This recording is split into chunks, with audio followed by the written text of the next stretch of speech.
Hello and good morning, good afternoon, good evening, wherever you are. I think we have people on the stream representing all of those things.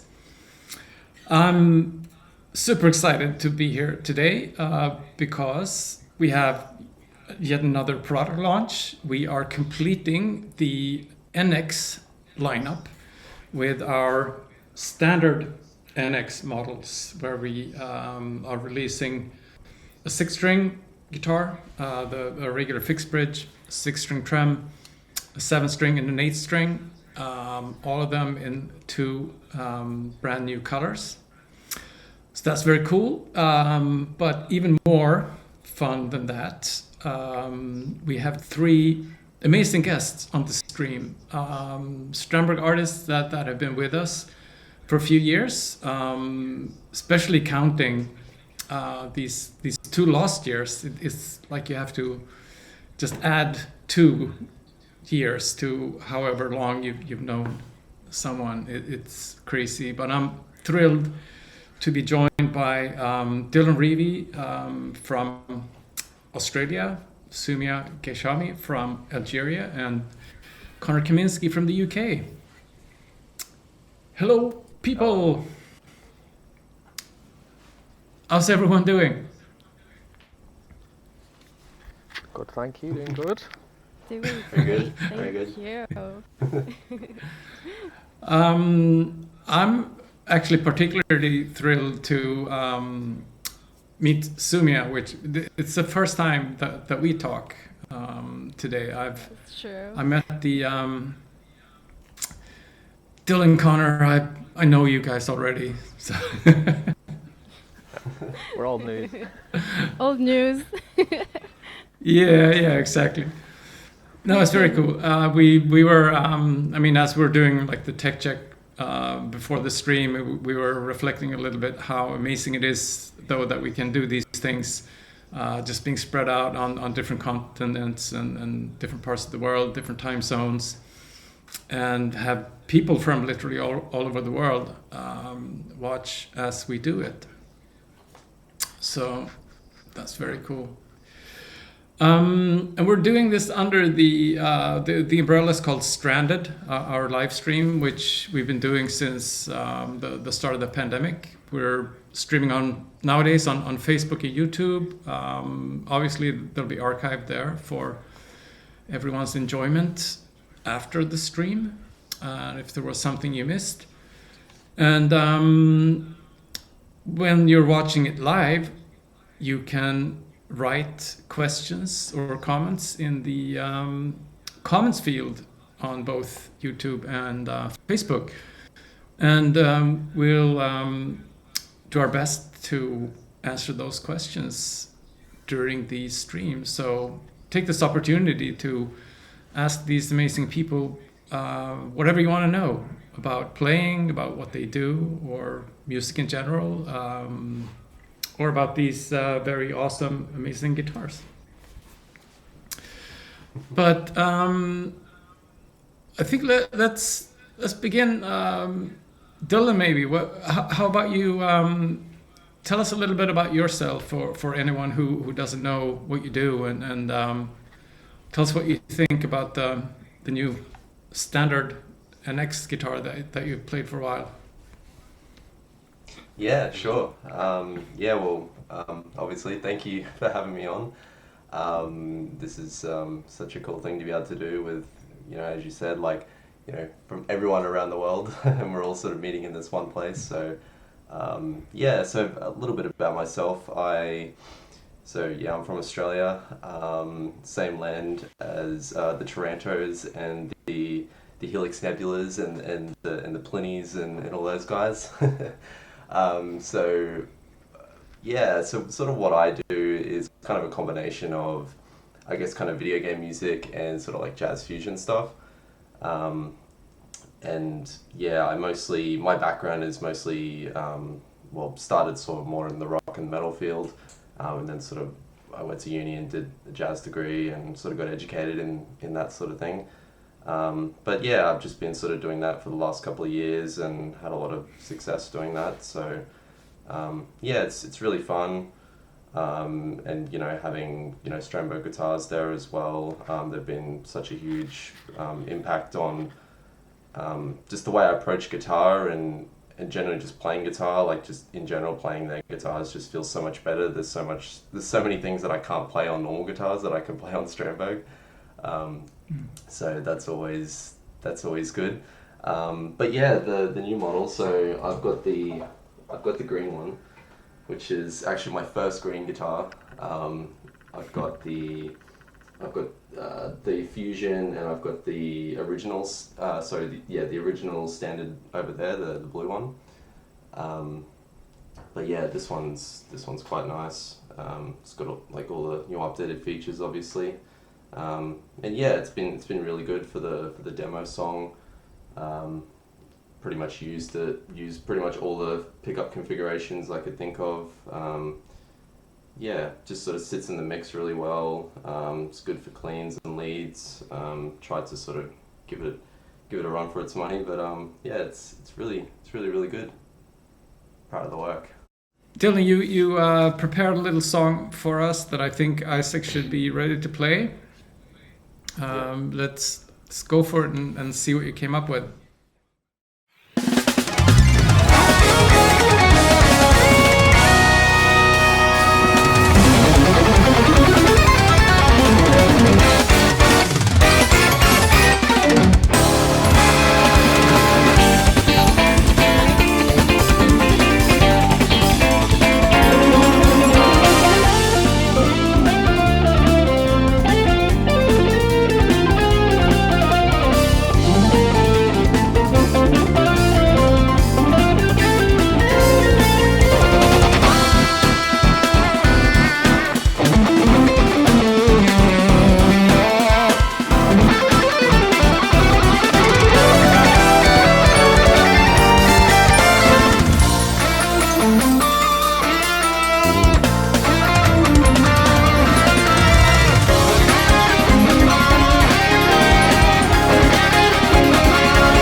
That's awesome. I think Dylan, what I think what a lot of people associate your playing is this Super Mario type style music. Would you agree? I don't know. Yeah, I guess so. Like I'd say like Mario Kart is definitely there. I wouldn't say it's like a main influence or anything, but yeah, that's just kind of like what you get when you fuse like MIDI instruments with like jazz fusion. You naturally kind of get that sound. So it's kind of hard to get away with it, but I mean, Mario Kart music's cool, so I don't mind. Yeah. And you won the Stranberg Guitars and Uppsala Guitar Festival competition a few years ago. I can't even remember which year. Yeah, But, 2017. that was neat. Yeah, that was the fusion model that I ended up picking as the prize. But yeah, this thing has been everywhere. and it has taken a beating. I'll say that. It's got a lot of history and lots of memories behind it. But yeah, this was kind of the one that sort of started it all. Very, very cool. So on my screen, Soumia is actually not moving anymore. So Connor, I'll ask you first. Tell us a little bit about yourself and what you're up to. Yeah, so I'm a guitarist from the UK, and I believe I started playing Stranbergs around late 2015. The first one I got was one of the original OS models when it still said OS on the body, and they were made back in the Korea factory, and that was a beast of an instrument. So from there I was just kind of addicted to just the whole ergonomics and the mentality behind, the instrument design. So from there I just kind of, whatever music I was writing, it was mainly inspired from the guitar, which is like just the best thing you can have, really, to have an instrument that just kind of dictates what you come up with, which is always nice. As I've been like building my audience, I guess, online, just been kind of riding the wave of the old Instagram guitarist wave that's been happening the past like 3 or 4 years. And just kind of honing my craft, and not only just as a guitarist, I guess you kind of get used to mixing and mastering your own stuff as well as filming and editing and taking photos of stuff. So it's been really key in developing not only my guitar skills, but like developing how I can use cameras and stuff to heighten my own production value, and be able to offer like cool videos. I've been able to obviously work with Strandberg for, I don't know, like, I think like the first bit we did was actually, funnily enough, like the first the standard launch back in 2018 or something, 2019 maybe, when the standards came out. Yeah.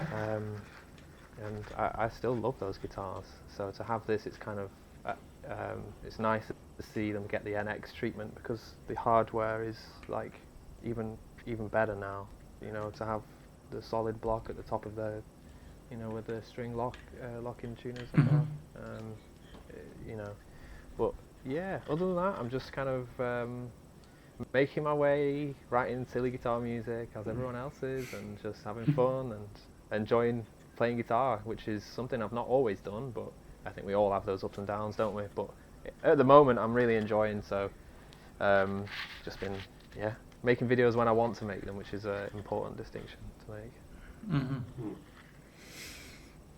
Oh, that's awesome. And that I heard, we were talking just before, you're kind of making a living in music, even if it's not just playing guitar, but it's at least music. You're not in a regular day job anymore. No, yeah, which is good, because I wrote my last EP about how much I hated my office job, my old one.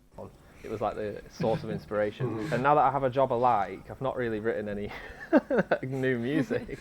So I'm trying to find like a new source of inspiration to kind of fuel the melodies and that. But yeah, for those who don't know, I work at JTC, which is like it's kind of the company that kicked off Guthrie Govan's career with his album Erotic Cakes. And I only joined about a year and a half ago, but it's been really fun to, like you say, get away from having a normal job. And even if I'm not playing guitar all day, I get to edit videos of guitarists, and I get to edit my own videos and put content together and interact with the community, which is really nice. Mm-hmm. Mm-hmm. Yeah. All right, and you've also prepared a song for us. So, Isaac, if you're ready, hit it.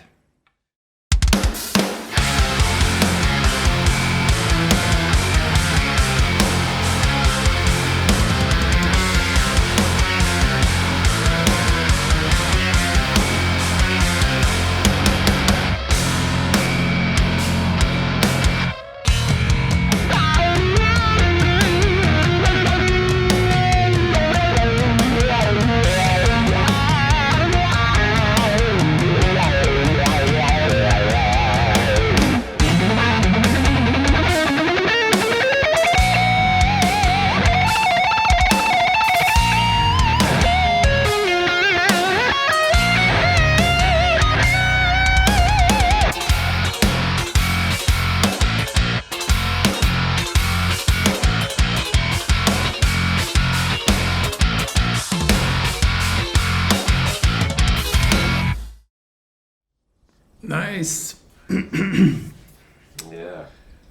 That was And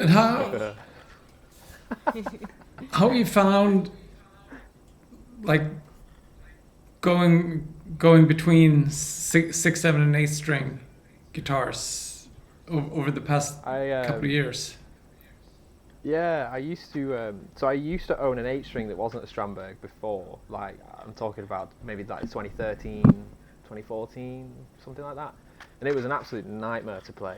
So I won't name the brand, but I never really played it. And since getting the very first Standard 8, and I got the NX original, the green one, a couple months ago, and then this one. Every single one has just been an absolute dream to play.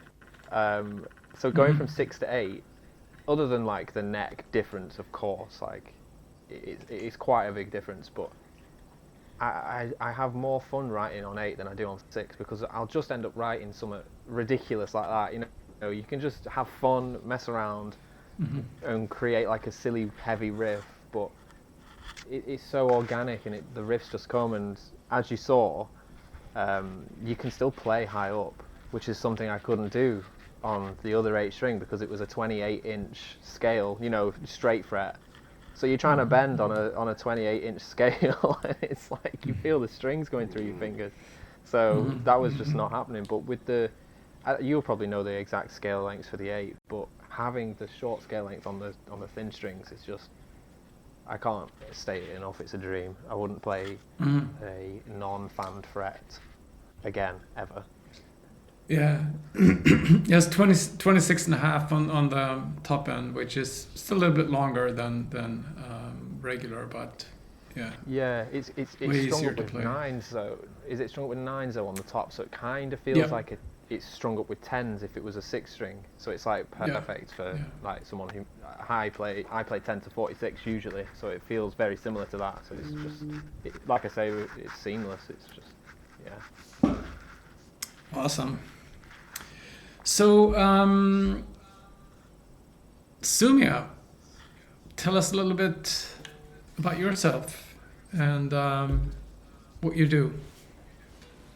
All right. Well, first of all, thank you for having me. I'm so excited to be here. Like I mentioned before, this is my first live stream ever. So guys, be easy on me. I'm also really honored to be among Connor and Dylan. You guys are amazing players. You're just amazing. And thank you, Ola, for trusting me also with your instruments. I'm really happy to be here. So about me, well, I guess my background, well, I never really studied music, like officially. I started with classical music. I remember I just went like to a conservatory for about 6 months. So I just like picked up a few classical pieces from there, and I think that really helped me out with my technique, and in such a short period of time. So I guess, yeah. So I really like.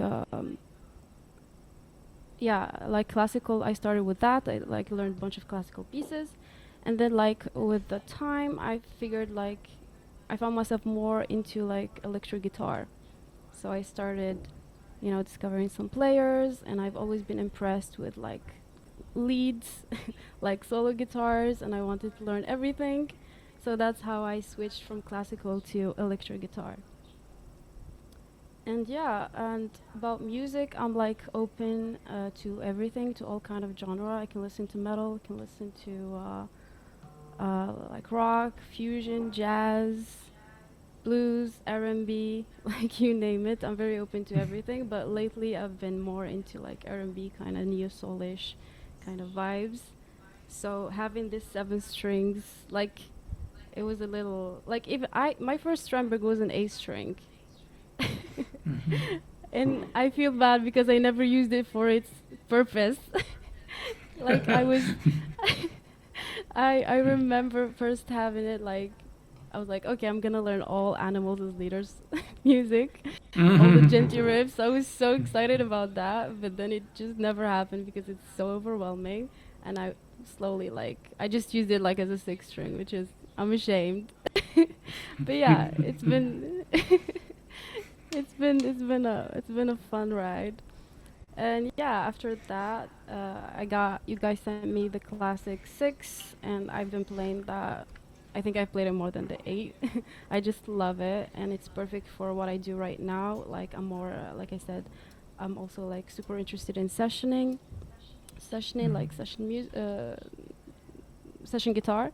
So that really suits the guitar really suits my needs for those purposes. And yeah, and I guess yeah, and for the 7 strings, I'm not really like kind of a riff kind of genty person, so it was kind of fun to experiment and to get out of my comfort zone. And I think I come up with something good. I guess you guys tell me. I'm really curious to hear what the experts are gonna say about that. But yeah, I just like come up with. I just put my like random usual chords. I'm more of a chord person. I so I put like a bunch of chords and I just started like doing some riffs and like add a solo. So slowly, like the idea was like slowly to build up the song. So yeah, I guess that's about So you it. so this writing this song is like the first time you really make an effort to use an extra string then? I think it's my second effort. Uh-huh, nice. Well, we can't wait to hear it. I think Isaac has it lined up.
That's pretty good for a second try, Very, if you very ask me. good. Thank you. Thank you guys. Better than pretty good. That was sick. Thank you. Yeah, that's enjoyed it. it's very, very awesome. So what's the music scene like in Algeria? It just seems very distant from where I am. Oh yeah. Like in terms of like styles or like what is exactly? Yeah. Well, here in Algeria, like the most popular kind of style is rai. It's called rai music. Mm.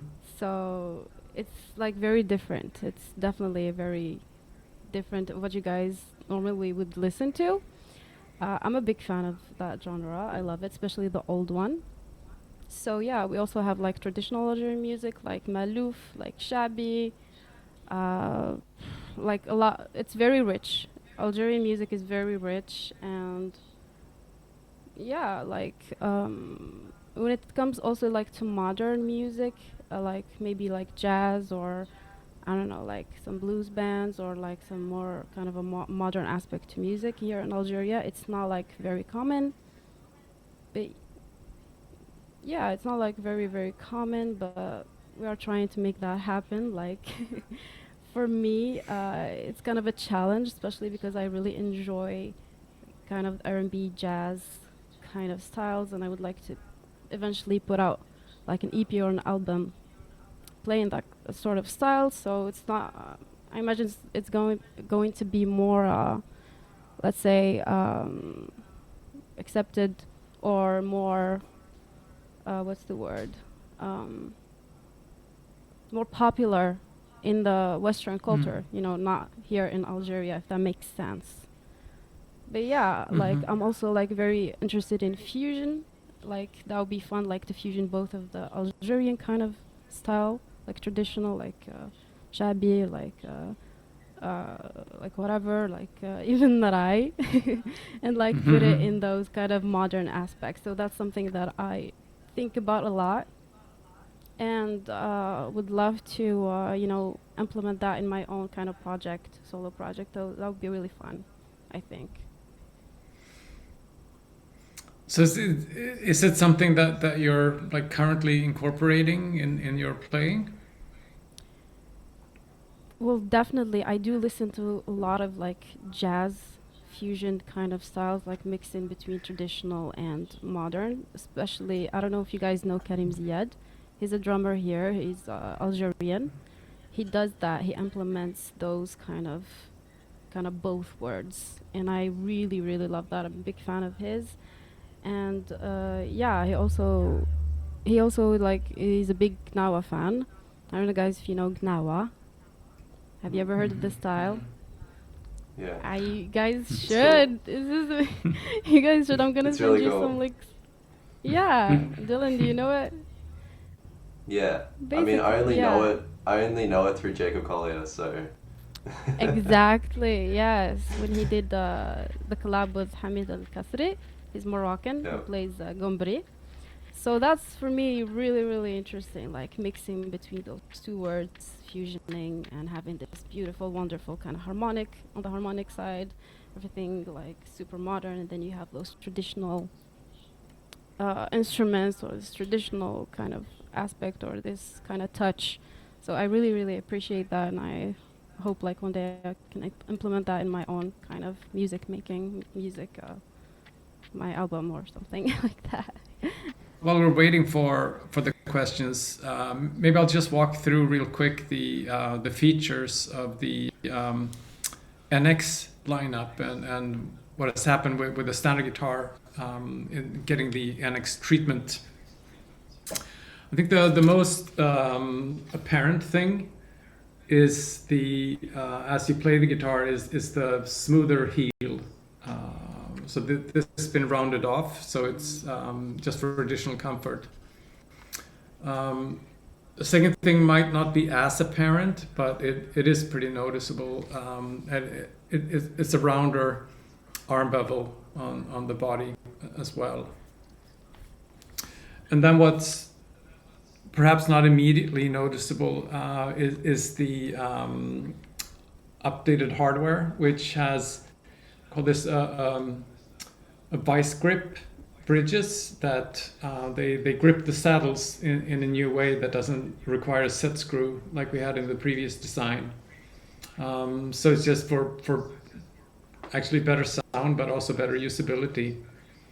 We have these new knobs, which they're knurled, and they also feature a bevel on them, so you can actually feel with your finger what the position of the knob is.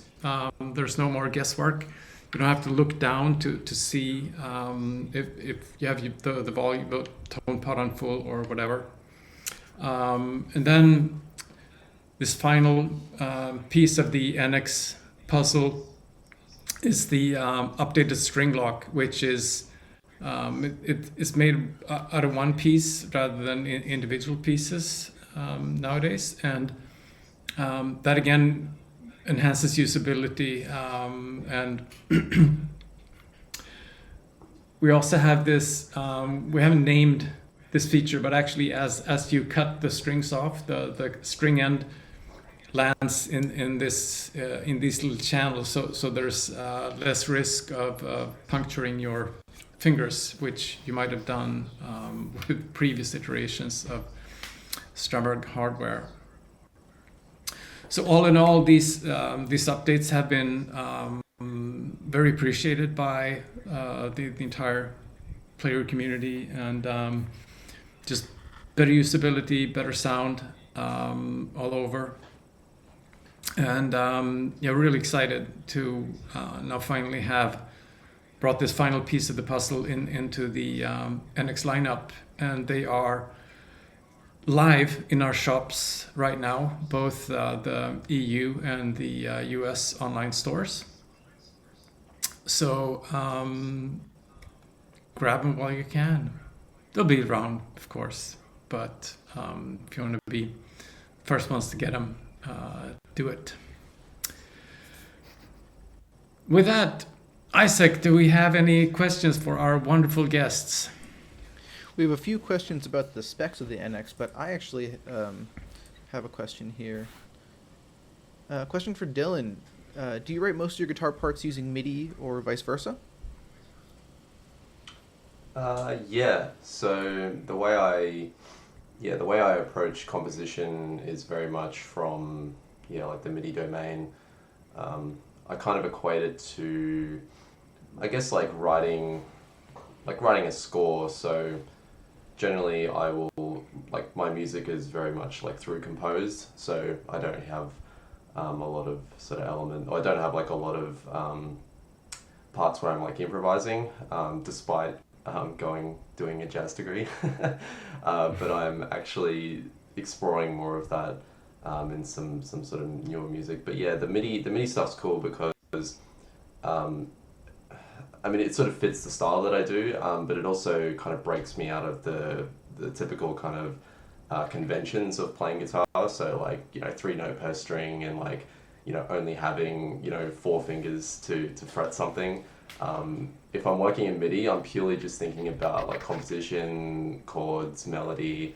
I don't have to be able to play it to write it, which is really good. So, and that kind of makes me, a better player in the process, because I'm writing stuff that, at the time, I'm not considering how it's going to be like playing it. But then when that time comes, that's usually a bit of a struggle. But usually I just have to go through and, just somehow make it work. And usually the lines that I'll create in MIDI, like at this point, I'm kind of familiar with the stuff that I'm able to play naturally, and the stuff that I'm able to write. So usually I don't have to change too much. And if I do, it may be just like a note here and there. But yeah, it's really good. It just gives me a lot more freedom. Yeah. Question for Soumia. Who's your favorite guitarist and favorite song of all time? All right. So my favorite guitarist of all time, I think it's our favorite guitarist of all time, which is Guthrie Govan. I just worship Guthrie. He can play everything, and I want to be Guthrie when I grow up. And favorite song favorite song of all time, I don't know, of all time. Oh my god, I'm just like out of songs now. They're great. Well, I really love Slidey Boy from Erotic Cakes by Guthrie Govan. I love that, and I would listen to it like anytime. So there's that. I guess that's the first thing that comes to my head. So.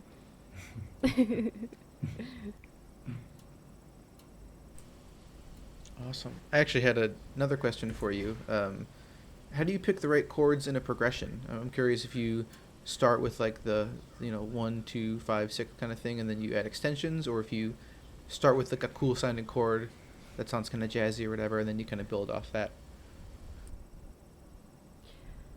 All right, chords. How do I approach chords?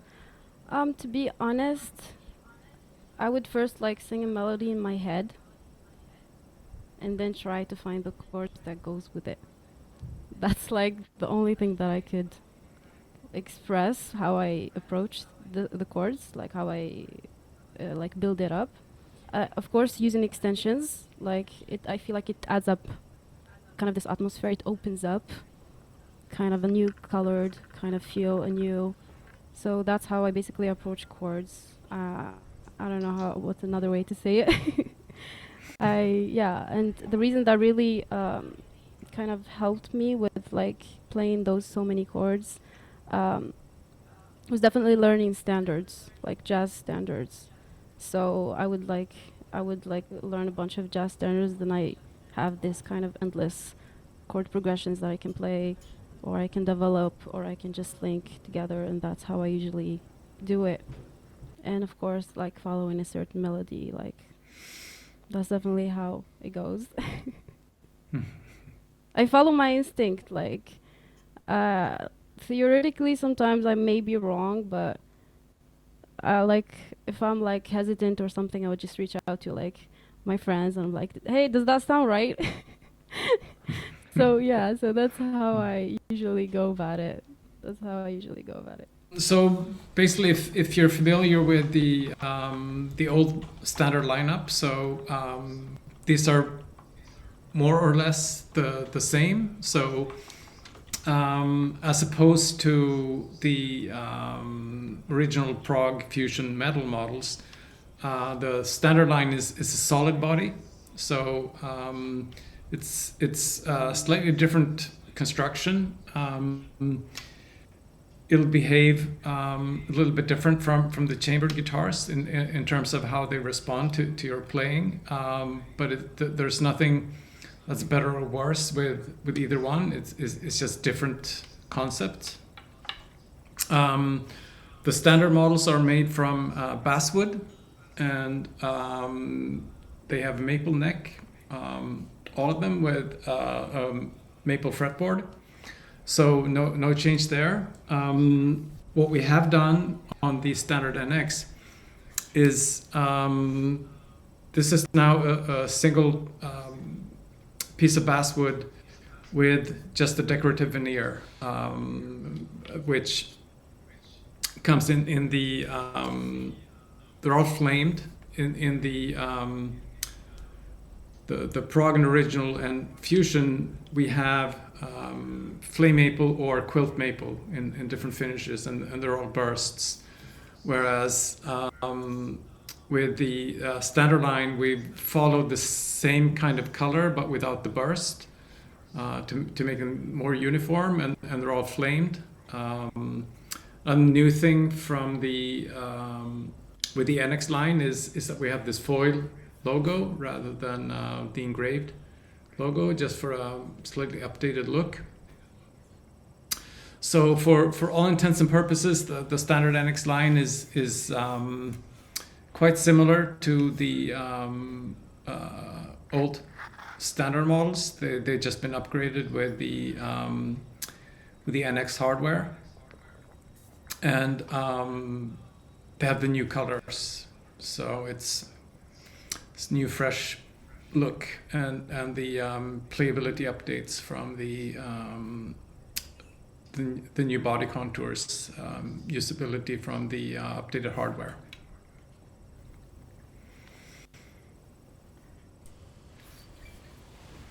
Question from Charlie, kind of a follow-up to that. Curious if the tuners are a bit easier to turn now, say for dropping down to drop D?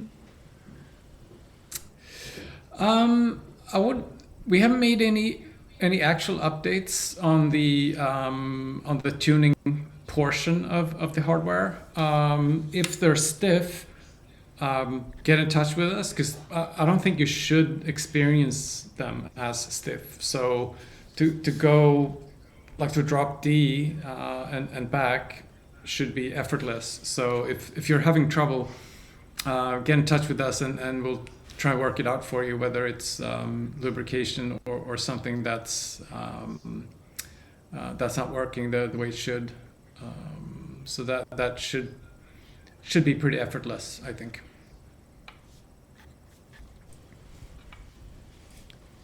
Question for Connor from myself again, selfishly. Connor, do you ever write your heavier songs based around a drum groove or pattern? You're trying to get all my secrets, aren't you? I am. To be honest, it's a mixture. Sometimes I'll have like a set drum groove that I've pre-written, but more often than not, that was something I did about more like a year ago. But these days I write the riff first, but I always hear the drums in my head. I might not hear the whole part. I might just hear like kick and snare placement. It's a good little thing to do if you're writing a riff. Try and imagine where you're hearing the kick and where you're hearing the snare, because obviously that plays a huge role in how the riff grooves, feels. You know, is it double time? Is it half time? So I tend to write the drum parts after most of the time. If not, it's usually like a mixture. I'll write like a bass line, weirdly, on Midi, and then kind of embellish it as a real guitar part. Yeah, bit of a mixture these days. And I have a question there. When you approach a song, do you know off the top of your head if it's going to be like a 6-string, 7-string, or 8-string guitar part as you're kind of writing it, or does that evolve? That for my own songs, it's more of something that evolves. So I wrote a song called Stir Crazy, which is like 8 minutes long, that came out a few years ago, and that is played on a 6-string, half a step down, so E flat standard. And I got about halfway through the song and I was just like, actually, you know what, I'm gonna have to get the 8-string out because I want to write a really heavy riff. So which is incredibly impractical to perform it live, but so it can evolve over time. When I'm writing something like the demo tune for the standard, it's more of a conscious thing to utilize like the lower strings as well as like the higher registers, because I think everyone knows an 8-string is going to gent pretty well, but it's nice to kind of interweave that with higher registered chords and you know, like cool melody lines that are higher up on the fretboard as well. But yeah, for my own stuff, it's like it evolves, and then for the demo songs, it's like a conscious effort, I guess. Soumia, how did you find like consciously wanting to use the 7th string? How did you approach that? I don't know, I just assumed that it would be great for riffing. I just played those 4 chords on repeat, you know? And I assumed that this would just work great with these chords. I just kept following the same pattern. I didn't really come up with something crazy, just very basic. So I just followed those chords and it just made sense for me, and I love how heavy, you know, it also made it sound like from those kind of simple, kind of cleanish kind of sounds, so to like a more kind of heavier tune by the end. So I really like that sound. Plus it's like a first time I do it, so I'm a little impressed with myself, you guys. I'm impressed, okay? I impressed me. So yeah, that was fun. I really loved it, and I would love to discover it more, of course. Maybe Connor can give me, I don't know, a few tips on how to get into riffing, because that's you. So yeah, well, I think it's fun. When you start getting more used to having those lower registers, it's funny, you almost rely on them less in a way, because they become from separate worlds entirely, where it's like I have the 7th string where the riffs are, and then I have a 6-string guitar on top of it. It almost blends into one, and where you can go down there if you need those extended notes in a phrase you're playing, but it doesn't feel like a separate mindset. I think that's something I discovered as I played more. I was incorporating higher strings as well as like the low string, like, which is what I did for the riff in my demo song. It was quite high up chords on like the 4th, 5th and 6th string, and then it just chugs on the low 8 as well. Oh, right. Okay. So you're trying to incorporate bigger chords. It's just one thing you can do, I guess. I mean, I'm no expert, you know. Give Tosin a call. But you are. How about you, Dylan? Have you ever ventured into 7 or 8 string territory? Nah, not really. Like years ago, I had a 7 string, which yeah, like that was like when I was at the height of my Animals as Leaders phase. And then when that died down a little bit, and I started getting into like jazz and everything, I went straight back to a Gibson hollow body. But I realized that a lot of like what makes heavy music is the production. And it's not so much about, I mean, obviously to get the range you would need like a 7 or 8 string, but yeah, I just get confused every time I pick a 8 string up. I don't know what to do with it, and I played this like RG Ibanez in a store once, and I was just so overwhelmed that I couldn't figure out how to play like a G chord. I was like, where's the 6th string? And I was just like the whole, like I played a well, I guess what I was about to say was like just the fretboard just felt like a surfboard. But when I was at the Melbourne Guitar Show, they had a couple of Sarah Longfield's models there, and that felt like just a standard 6 string, but it had 8 strings on it. So like if I mean yeah, like if I was to go down that, I mean Strandberg have got that stuff figured out. So that was like one of my problems, is just like, you know, it's just so much, because I mean, like I've got pretty big hands, but even still, like getting my hand like around that sort of thing and actually being able to like completely play the guitar, not just play it as like an extended range, but actually be able to play leads on it as well, I think would be ideal. I think when it comes to playing extended range, a lot of people, because obviously most people learn on a 6 string, I guess, we have like a visual reference, don't we, of the 6th string. So the first string we see is the 6th string, and that's like our visual reference to like where we're going, where we're at. I've heard guitarists say that the visual reference is actually the thinnest string. So when they do go to the 8th string, it doesn't really matter because their reference point has stayed the same. So, but when you change that reference and put 2 massive, you know, bridge cables above it, it's like, whoa, where's my 6th string gone? So it's pretty weird to get used to. But once you do, like we have been saying, you know, you can kind of begin to experiment what you can do with the instrument. But yeah, man, it does take a while to get used to it for sure.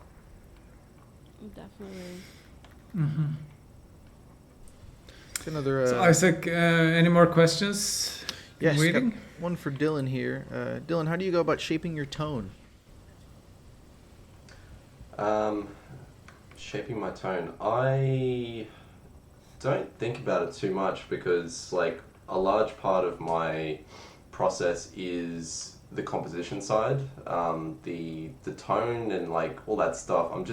I'm basically just getting the tone to the point where it sounds good in a mix, and for most of the time I just use my AX8, my fractal AX8, and I've had a tone on there saved that I made probably like 3 years ago, and it seems to still work. But a big part of like, I think, tone is obviously like how it's recorded, so how you're actually like the performance of it. I try not to like edit my parts too much, but I mean when it comes to like, you know, recording in the studio, I'm pretty much just trying to get whatever the desired result is.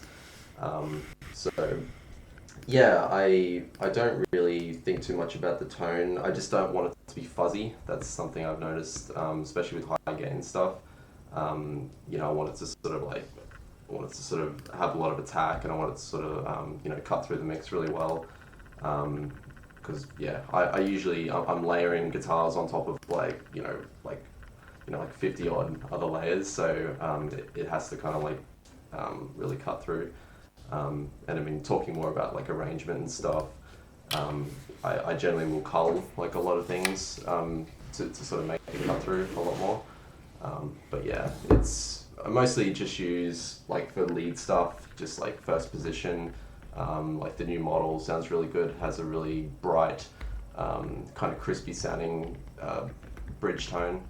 and just mixing that in with the AX8. But yeah, clean stuff as well. I mean, that's mostly just, you know, neck pickup, some single coil stuff as well. But yeah, I think like the performance and how you play it is really the deciding factor, and that's like really, like, I guess where the tone comes from. I mean, there's that whole debate of like, you know, the tone in the fingers and all that stuff, which I'm sure everybody here can relate to. Yeah. Yeah. Well, everyone's sadly, I think we might have lost a few minutes in the beginning. We had a great time in the middle, I should say. We had a great time in the beginning. I think we had a good time here towards the end. To wrap up and jump off this call. Isaac, how do you feel about actually continuing for a few minutes with these guys? Yeah, sure, no problem. I can. Let's do that. I feel we left the audience hanging for a long time in the middle. We want to make sure that we get some questions answered from everyone, and I'll tune off. I don't think you need me. Thanks you everyone for watching. Stay tuned to all the amazing stuff that these guys have coming out. Check us out, the archive that Isaac will upload to YouTube and Facebook, and these cool new demo songs. And enjoy yourselves for a few more minutes. And to those of you that were watching, thanks a lot. Viola. Bye. And then there were four. There he goes. There he goes. I will serve as budget Ola in the meantime. Just got a question. Now the real stream starts. Yeah. Question for everyone. How many Stranbergs do you own, and which one is your favorite? Oh no. Connor, you have. Do you want to start this one off, Connor? Connor has all of them. So, no, I don't. That's not true. So I technically own 3 myself. So I've got the OS 6, the Red Original 6, and the standard Bengal Burst.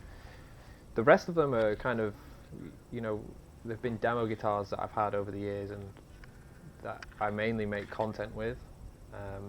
So don't worry, I don't like have an addiction to buying Stranbergs. But you know, we've just been able to make loads of cool videos over the years, and you know, to make a video about a new guitar coming out, you need to have the new guitar, I guess, in your hands to be able to show it off in a way. So that's kind of just how it's accumulated over the years. So I don't actually own that many. But yeah, I guess there's Yes, you do. I'm staring at a few. There's a couple behind the camera. They're off camera. Do you ever get overwhelmed, like all the Stranbergs staring at you? Sometimes it's I definitely have the ones that I pick up more often than not. Like I guess I can go through a couple. So there's this one which I wrote my old EP on, which is it's a fusion neck through. That's actually one of the first, because Isaac, am I right in saying that the fretboards now are like are they rosewood or like Pau Ferro or something like that, aren't they? So Richlight for the majority of them. Yeah, so this is actually still roasted bird's eye maple on this one, with Sir pickups in it. I think it was the very first run of neck through fusions that came out.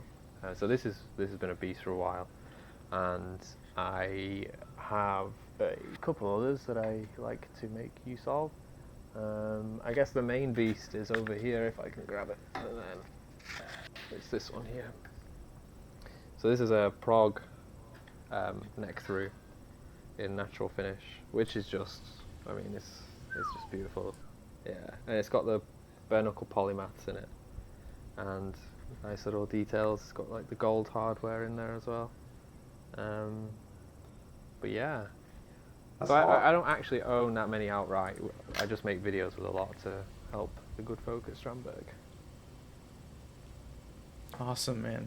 Dylan, what about you? How many? It looks like you have 3, at least in frame right now.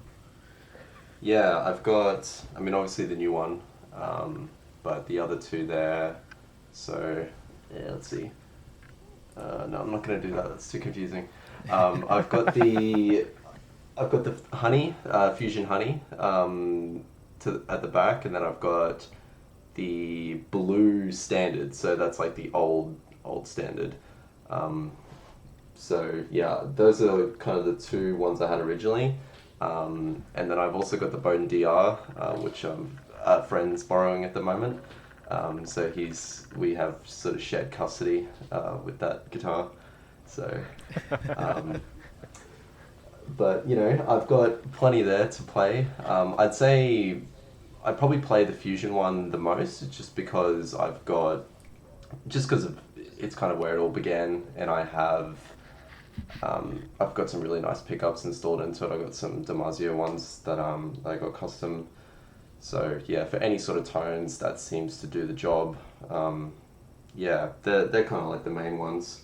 But yeah, I try to play them all at least. But the only problem for me is in Australia, like, or especially like where I live, rust is a problem.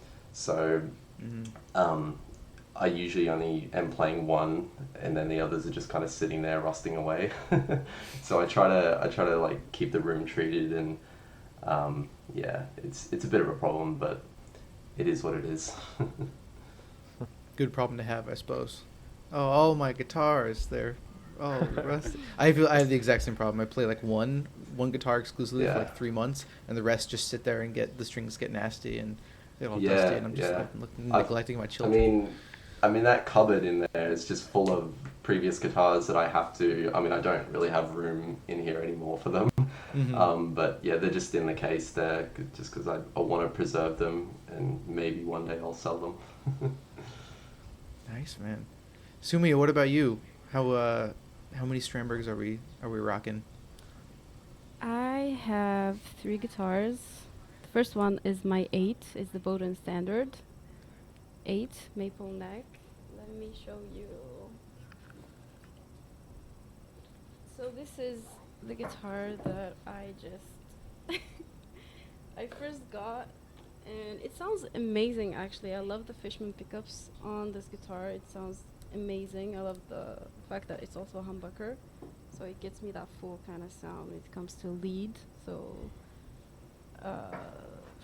I love it. Like, I remember when I first started playing with it, it's just obsessed. But I unfortunately never really used the additional 2 strings. Maybe someday. Maybe. So yeah, I love this guitar so much. What else? Yeah, then I have, just a second.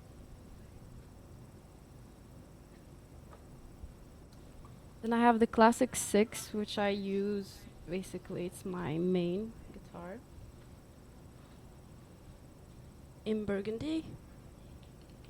I love this guitar so much. I think it's just the most beautiful, classy, beautiful sounding guitar ever. I'm obsessed on the color. I mean, look at this. So yeah, I basically use this. Yeah, I use this most of the time. I think it's perfect for what I do, as someone who's really like trying to get into sessioning. So this is really perfect for that purpose, and I love it. And I also have this one, the newest addition, the newest baby. And I also have a bass, a 5-string bass. It's the Boden Original 5 Natural. Yeah, so that's a fun one. Awesome. Oh my gosh. So I think between the 4 of us, there's at least like 20 guitars, I think. And What and about you, still- Isaac? How many do you have? Oh, I have 5 currently, and 5 is like, I'm good. I'm like I'm not a gear collector, which you might think I would be, having worked for Gear Gods, but 5 guitars is like plenty, and yeah, kind of I like to kind of keep the relevant ones around. So if a new guitar's coming in and I'm not playing one so much, I'll try to swap them out or whatever. But yeah, I don't know. One is good. I don't know. Feels a bit gratuitous at this point. Yeah, I'm definitely loyal to Strandberg. Like, nothing interests me. I just love Strandberg, and that's it. And I think I'm gonna stop my Strandberg obsession once I get this either silent jazz or the fusion model, the one that you have, Dylan. I'm obsessed. Oh, also you also have one too, Connor, the green one, right? I love Was that. hang on, which which one? It's the ones that you use the most. Yeah, exactly, the fusion model. I'm obsessed. It's yeah, exactly. That one. Yeah. I've got one. Is it this one, the one I was showing before? That one. Yeah. This is the fusion model, Yeah, am I wrong? Yeah, I think so me Dylan and has Dylan the have both. yeah. Yeah, we've both got the fusion, but mine's the neck through that was painted on. Exactly, yeah. Yeah, the yeah, teal. that's definitely Very nice. yeah. Yeah, Your one hit. that's the one. Your one hit puberty. Mine's still growing. Its final form. Yeah. Looks like I think, Dylan. We have a question for you. Someone's asking if you could show off the NX6 with some jazzy tones on both the neck single coil and neck humbucker.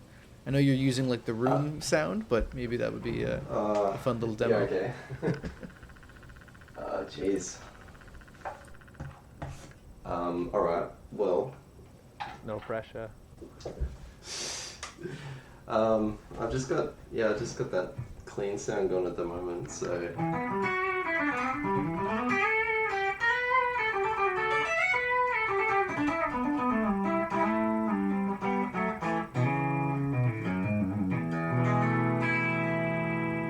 So that's like second position. I don't know if that came through, but It's I'll sounding keep gorgeous. going anyway. Sounded good, man. All right, cool. Great.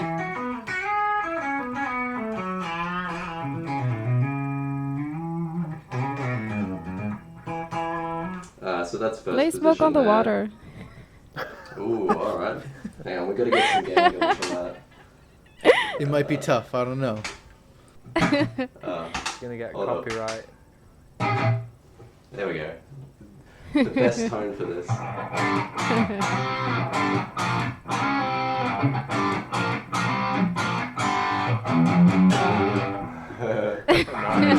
Demonetized.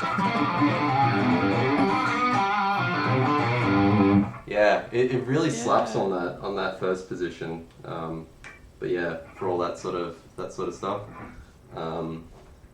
If we go back to clean, I can sort of live in my Brad Paisley obsession. If we go into like middle position, that sort of.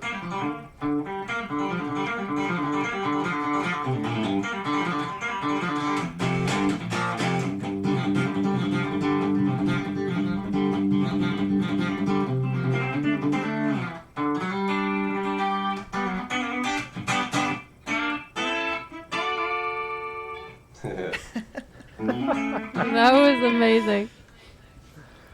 Nice. Nice. Yeah, so I guess that's not really jazz, but that's sort of the sounds I really like on it, like those two positions. Well, I guess those three. But yeah, any sort of funk.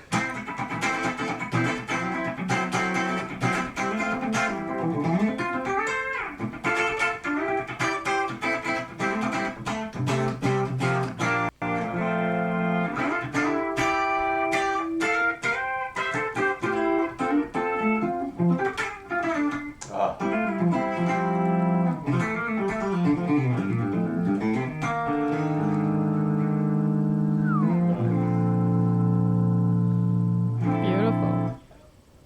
Hang on, I've got to end on something. Oh, what we need. There we go. Very nice. The end. Okay, goodbye, guys. See you soon. Jazz. That's a tough act to follow, man. And the sounds you're getting out of it are so. It's such a loud guitar. And one thing I find with Stranbergs is they're so resonant, and even just hearing you through the webcam audio, like it's a very snappy, clear, loud tone, and making it sound awesome, man. All those different flavors too. Like, I don't know, you can just whip out all those different licks, man. That's amazing. Yeah. It's just been on the brain recently. I don't know. But hey, I mean, that's the thing. It's like you gotta learn everything. You gotta be versatile. Absolutely. Yep. I sort of have a question for all of you. Just after watching you play, Dylan, I know for me, and I think a lot of other guitarists might feel similarly. I think it's easy for us to get locked into certain shapes or certain licks that our hands are very familiar with, and we just always come back to as like a default when we pick up a guitar. And I feel like a lot of guitarists are always trying to break out of that and try to find new licks, new lines. And I think a lot of it is just learning other people's material and just kind of expanding your repertoire. But I'm curious how the three of you sort of maybe bust out of a rut. If you listen to a non-guitar based band or instrument, listen to like a keyboard player and try to figure out those lines, or like listen to like a singable melody and try to figure it out on guitar. But how do you sort of, I guess, stay fresh on your instrument? Well, if you're anything like me, you don't really stay fresh, and you just sound like a knockoff John Petrucci. So that's where I'm at. But the thing that I know that I can improve on is like my music production and stuff like that. So I like listen to anything but prog, because I guess I kind of sound like prog, discount prog. So I listen to stuff that's a bit more outside the scope of what prog does. So I listen to anything like just jazz standards and a lot of like funk stuff. I like Corey Wong a lot.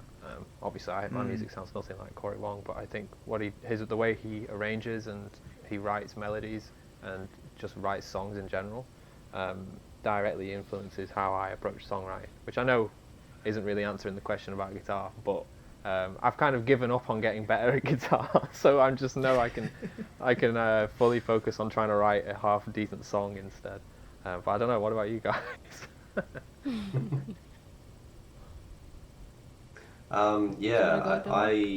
Yeah. So for me, I mean, I don't really listen to guitar players, so I never really have this problem. I'm always pulling inspiration from, well, actually, for the most part, I listen to drummers. Like one of my favorite musicians of all time is this Japanese dude named Miyaki Yamamoto, and he's a drummer, but he writes like a lot of music for like arcade rhythm games. So I'm always constantly pulling stuff from him, and I write a lot of music that's outside of the guitar, so when I want to write something for guitar, it's just like, well, how can I make the guitar work in it? But yeah, I think like in general, just like transcribing, like learning new language, I think is like the biggest thing, because it's so easy to kind of get stuck in that kind of vein of like, I write prog, I listen to prog, and that's like all that goes on. Mm-hmm. So if you just like explore, if you just like go a little bit outside of that, you'll start to find that there are like some pretty heavy hitting cats out there that are doing some ridiculous stuff that you can take from, because that's all it is. It's just inspiration, and don't judge like where it's going to come from, because the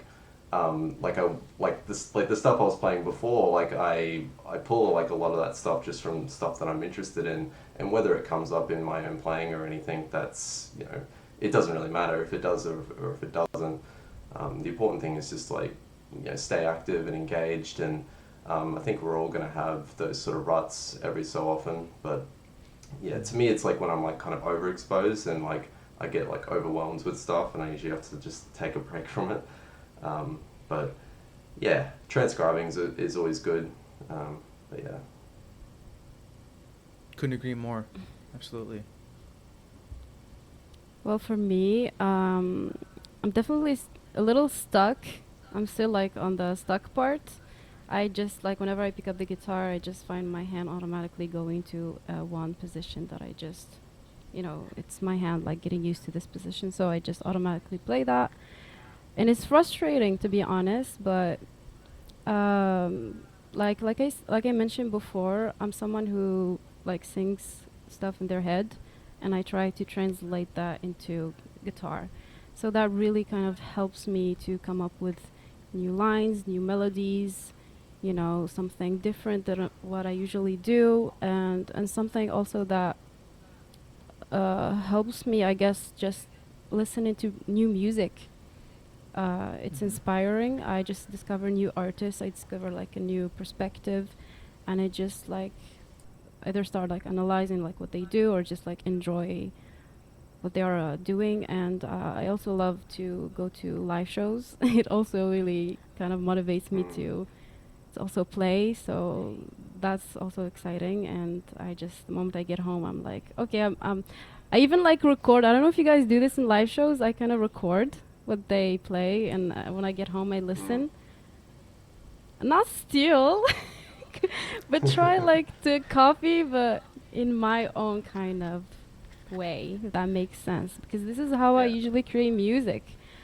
I learn a song, or I hear a song, or a standard or whatever, and I grab those chords, but like make them. It's either like changing the structure of the chords or adding like my own to those existing ones, and that's how I usually do it. Like I don't see like any other way. I can't just pick up a guitar and create a melody out of nowhere. Doesn't make any sense for me. I just have to like get inspired from something else to create something that's my own. That's how I see it. Guitar is such a three-dimensional instrument, and something like a piano is like as linear as it gets. It's like every note, there's only one of that note in a very specific order. Yeah. Whereas a guitar, you can play the same thing 3 or 4 different places on the neck. And I know for me, thinking of the whole neck as always being available to me, that kind of concept really helped like unlock stuff for me, and just realizing like taking advantage of the 3D nature of the guitar, where you can play the same thing in a few different shapes all over, and kind of like not limiting yourself to this 4-fret scale pattern or chord shapes. That's a good point. Go on, Sorry. I was just gonna say, I usually approach that, like, if we're talking about like improvisation as just a way of like breaking out of like the patterns that you sort of learn and you kind of embed into your muscle memory. I'd say like thinking about the fretboard like horizontally and vertically is often really cool, because you can play the cage position, or you can do like the 3-note per string thing, and both work. Like they both work, but like I think just in general, just approaching it from like going this way or like going this way, and knowing how to play the same thing in multiple different ways.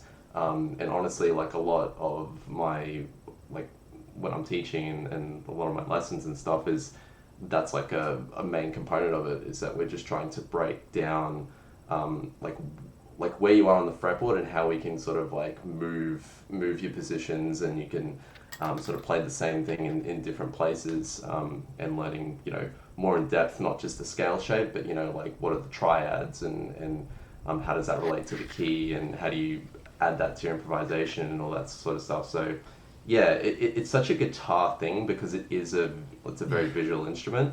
And I think one of my teachers once told me that it's like the guitar strings, if you think about each string as being its own like little piano, that can kind of open up the door a little bit, because the same note's always going to repeat, either higher or lower. So yeah. Interesting, yeah. Yeah, I think because the way the guitar works is like, I was showing Zoe, she's a classically trained saxophone player, so I was showing her like just a simple major scale, like A major, 3 notes per string, just the simplest shape. And then I was like, so what you can do is you can just move it up and down the fretboard, and you're basically just changing your key in one sense.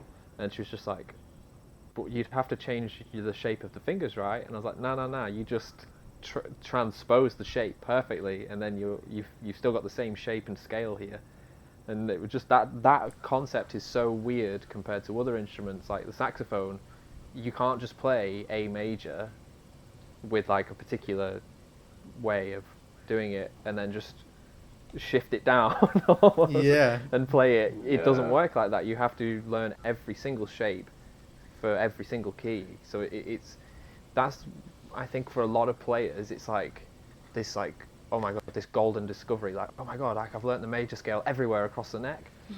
But it can become a crutch because you all also like Soumia was saying, you kind of delve in it and you kind of restrict yourself to that same box shape where you just used to just going up and down those like, I mean, this is something I do all the time, I'm speaking from experience. So you get stuck in boxes, so it's helpful to break out. And like Dylan's saying, when you learn the fretboard not only up and down in box shapes but horizontally as well, that's when it really becomes a lot of fun to improvise on, especially. 100%. I love that idea of every string being its own piano in a lot of ways, like, because it's true. It's like you have these 6, 7, 8, 9, however many strings your guitar has, like mini linear pianos, and I think it's sort of one of the reasons why guitar sort of has a high barrier to entry, because at first it's not a very intuitive instrument. You know, it takes 2 hands to produce a note. It kind of hurts your fingers at first. It's not like you can just go to a piano and just boop and just hit a note and then there's the sound you created. You know, so there's that once you kind of start figuring it out and kind of get used to the setup of it, it opens up a lot of possibilities for sure. Obviously, I'm biased. Yeah. But, yeah. Bottom line is guitars suck. Yeah, you don't want to play guitar. It's not, it's not worth it, I think. No, that's awesome. I think we should probably start wrapping up here in a little bit, y'all. But I think before we go, I'd like to just kind of pose another kind of general question to all of you, because I'm always just really curious about sort of like musical advice, regardless of whatever instrument someone plays. So I'm curious if the three of you have sort of like, I don't know, kind of like an overall theme that you try to keep in mind when you're playing guitar or just writing music in general, or some kind of piece of advice that you could just give any musician, regardless of whether or not they're a guitar player, drummer, bassist, saxophone player. Something about, if there's a certain theme that you think is just always relevant when it comes to creating music and being an artist. I'm really curious to know what you got. Big question, I know. Practice. Just practice. That's what I was gonna say. Yeah. Okay, so Just the big practice. thing, the big thing I find is when I've got students who, like, how do I play fast? Like, how do I do this? How do I do that? And I feel like the whole playing fast thing is such like a immature approach of playing guitar, because like I think the biggest thing, or the biggest advice I could say, is like play well. I think that's like way more important than playing fast, because if you can play well, then speed shouldn't be an issue. So like all the stuff I played earlier, like honestly, like I haven't practiced in probably like the last like 3 days, mostly just because I've been under the grinder. But I find that practice is good, because I mean, obviously, like short term, it can feel like you're not succeeding or you're not sort of winning at it. But I think the long-term effects of practice are really good, and especially if you're one of these people who can practice like every day and you can be really regimented.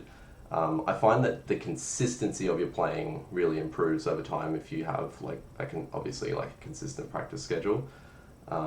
So yeah, like that's pretty much my golden advice. I completely agree with Dylan. Yeah. I don't think I have anything to add, because it's just practice and consistency, to be honest. And it also depends on what kind of approach or what kind of style or what do you want to play. Like, that's also very important, like to narrow. That makes sense, to like focus on one thing that you wanna, get better at. Yeah, Um, definitely. I think you don't really have to be able to play as good as Tosin to be able to have a good time playing music. I feel like yeah. that's like a common thing. Like for me, like my technique's at a point where I can pretty much execute anything that I want to write, and I feel like just getting to that level, just getting to the point where like you can just do like like a few years ago, my playing and like my composition skills were like at either ends of the spectrum. I feel like at the moment they're kind of in line. So yeah, that's like an interesting thing to bring up as well. Like if you want to write like really dense sort of prog music, or you want to write like really technical stuff, then you like the reality is like you have to practice and you've got to be really good at that. But if you want to, but if complexion and doing that isn't really your thing, then I mean you don't really have to practice it if it's not something that's going to be like in your musical vocabulary. So Mm-hmm. Yeah. I think the thing I would say is, if you're not having fun, then don't do it. In a weird way, just because I've written pieces of music before where it's just been a bit of a slog, and you sit there and you're trying to write a progression and you're not having a good time.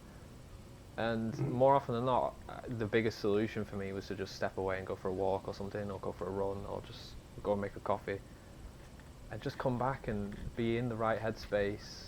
This applies probably more to composition than playing guitar, but it goes for any hobby, right? You want to get better at cooking or something, and you want to practice and be consistent, but also have fun. So I think they're like the three main things you need to have to succeed in any hobby. It could be, like I say, playing an instrument, becoming a photographer, becoming interested in cooking. The consistency, the practice, and having fun.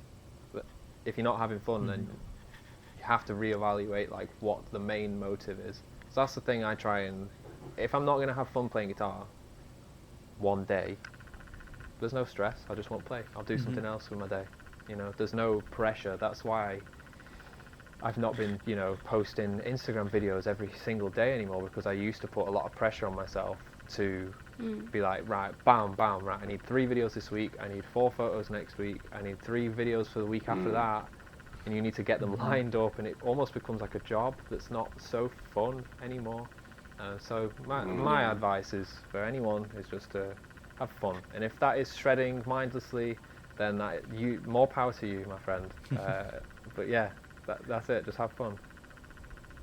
It's super important. The rest is almost as important as the practice, I think, because it's easy to just kind of get sucked into this world, and especially we're all on social media, we're all putting out content all the time, and it's easy to kind of compare yourself to like the vast world of musicians out there and feel like, oh, maybe like I gotta be that good, and you kind of run yourself ragged a bit because it's like you're going and going and going, and it's not really sustainable after at a certain point. It's like it's super healthy to take a break and just like be good to yourself for a little bit.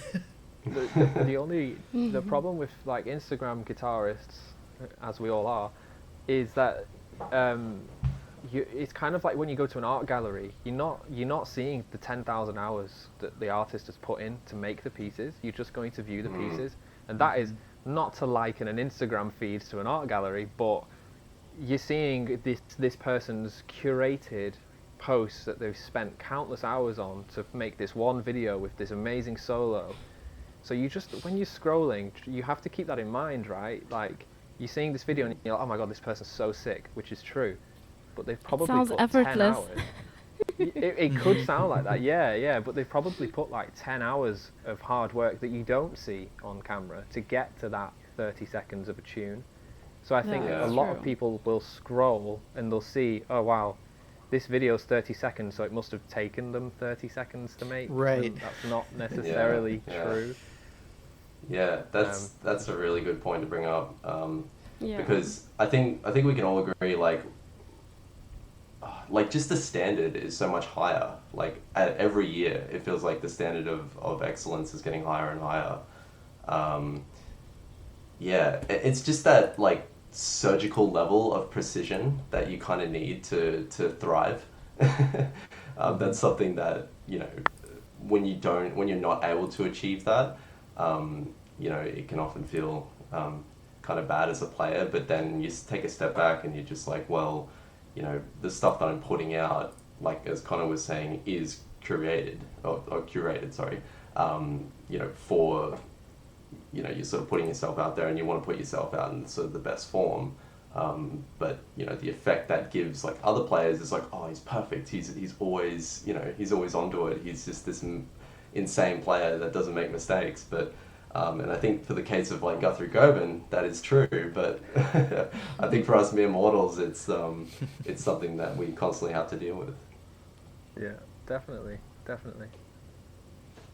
Yeah, 100%. It's almost, there's almost like an element of you want it to appear effortless, to like, you know, and obviously we all want to put out the best product we can. We want to make it as good as we possibly can. But I think in that, there's the side effect of like, wow, that person just effortlessly put together an amazingly shot, well lit, mixed audio, you know, experience, and they're just that good. But it's like, that person, you didn't see the hundreds of takes on their phone that you know, like I was just shooting a riff yesterday to send to my buddy, and I did like 20 takes of it before I could send him like one that was like decent. And that's I suppose that's the nature of the beast to a certain degree. But Yeah.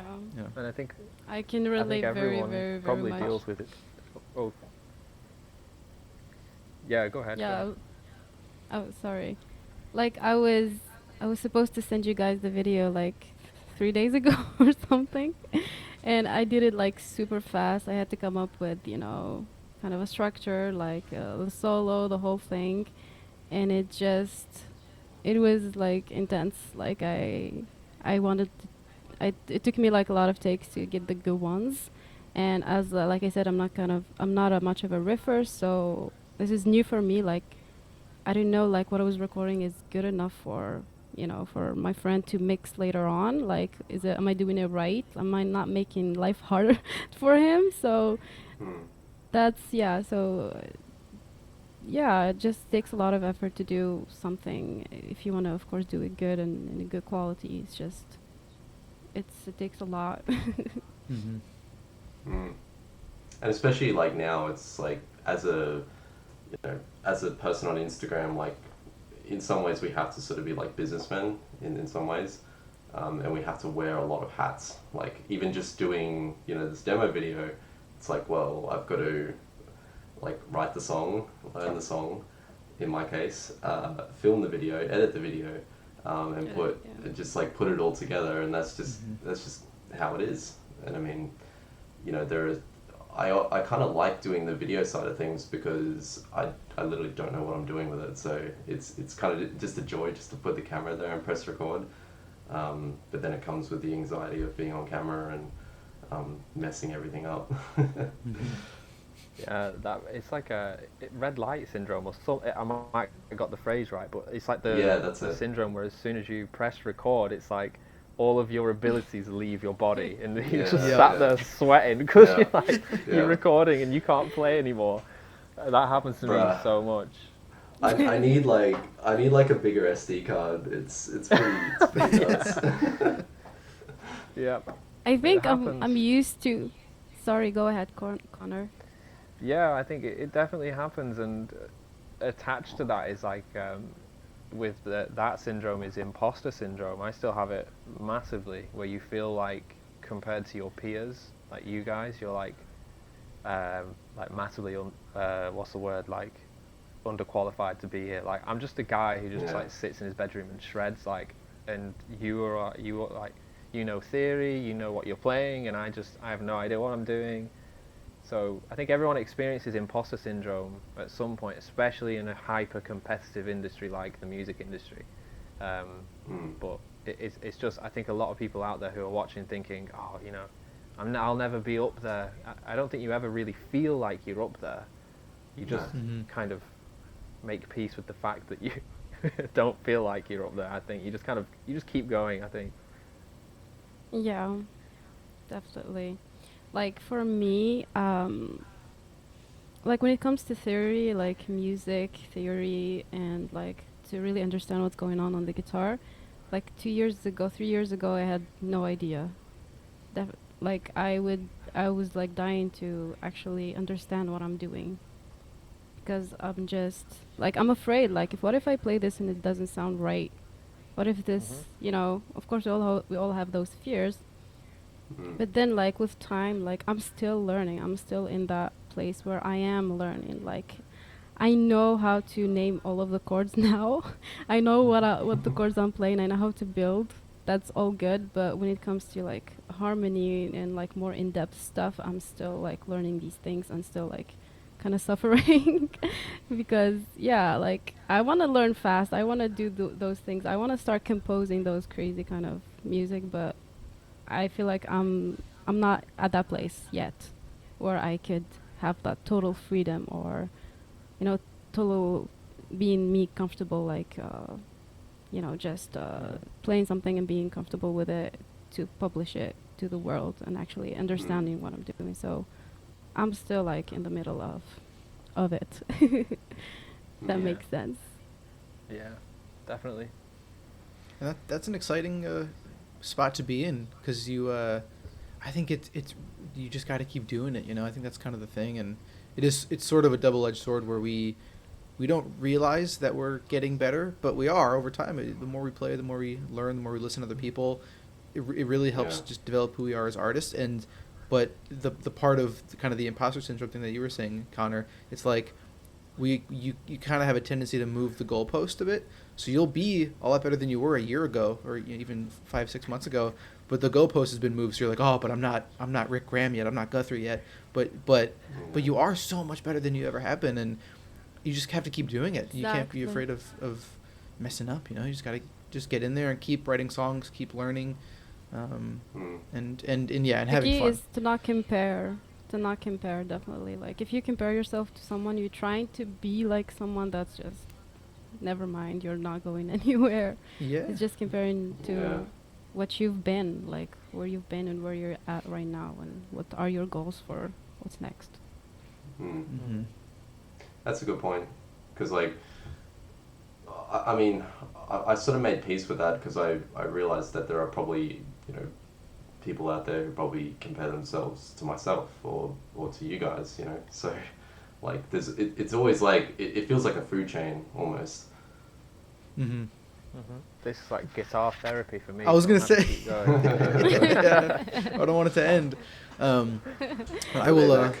I'll let you all get on with your evenings. I think we're in 4 different time zones now, 3 or 4 different time zones. But let you all have a good rest of your night. To everyone who watched both streams, the first half of the stream and then this current stream, thank you for tuning in. Thanks for hanging out. Thank you for your wonderful questions. As we said in the beginning, the standard NX line is now live on the website. So if you go to strandbergguitars.com, you can order a standard NX model. And, Yay! Wait! these lovely Before we people go, can I take yeah. a picture? Let's take Yeah, a let's picture, do you it. guys, with all our guitars. Let me grab one real quick. Post it to the gram. Do it for the gram. Are you ready? All right, let's go. Yay! Hey. Thank you guys. This Represent. is fun. And thank you guys so much for your incredible demos, your amazing songs you put together. If those of you watching, we played them earlier in the stream, but if you go to our Instagram, you'll find them all there. Really, really amazing stuff. And I appreciate all you guys doing all your hard work on those. So thank you all very much. Thank you, And Isaac. Yeah, thanks for having us. Thank awesome. you. Okay, until next time. See you guys later. See you. Bye. Bye. Bye-bye.